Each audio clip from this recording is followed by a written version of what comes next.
We've gotten several questions regarding compatibility between the Uppababy Cruz and the Uppababy Vista in relation to seating options.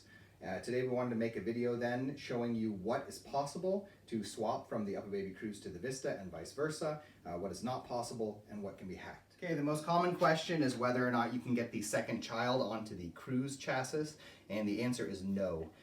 Firstly, because of the adapters themselves. If you look at the adapter, there is this little notch at the bottom that is meant to fit onto this crossbar, and just enough space on the adapter that it fits underneath this little tab here where the shopping basket slides on.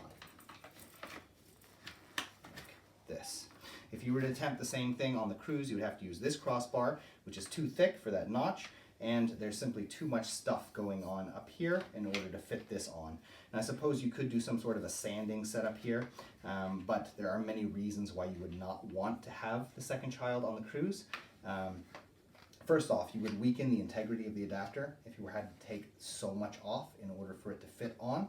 And secondly, the Cruz simply does not have sufficient wheels and a sufficiently strong chassis to really take the second child, unfortunately. As far as the carrycot is concerned, it is compatible between both models. It slaps right into the connectors on both of the chassis. The Uppababy Cruz is sold with a smaller seat than on the Vista, and so another question is whether you can get the larger Vista seat onto the Cruz. And as is, it actually does not fit.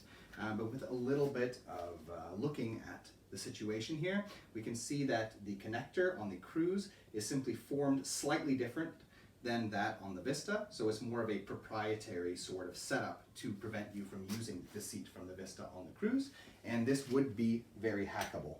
If anybody's interested in trying to fit the larger Vista seat onto a smaller Cruz chassis, I don't think that the weight difference would be such that it would be a real problem for using it on the Cruz, and we can show you how then to hack these connector points in order to get the seat to fit. In any case, that was our video covering the various sorts of compatibility between the Uppababy Cruz and the Uppababy Vista. We hope this video has been useful to you, and if it has been, we ask you to subscribe as it helps us continue making videos in the future. Thank you.